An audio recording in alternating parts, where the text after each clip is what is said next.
তামিম, এই এলাকার যত সম্পত্তি গুলো আছে সবগুলো আমার। জি জি চেয়ারম্যান সাহেব, আপনার বাপ দাদার নাকি অনেক সম্পদ। বুঝছি, এবার একটু হ্যার সাথে একটু বানায় বানায় কইতে হবে।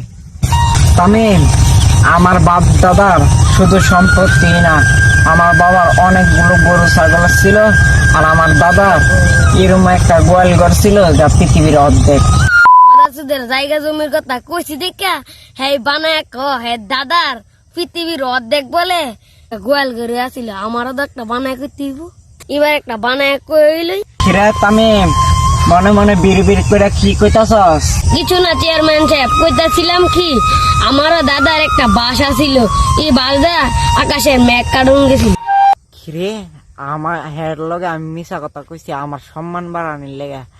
হ্যাঁ হ্যাঁ, এরম একটা কথা কয়ে লাইছে তো হ্যাঁ আমি কথার ফেস ফাড়াই দিব।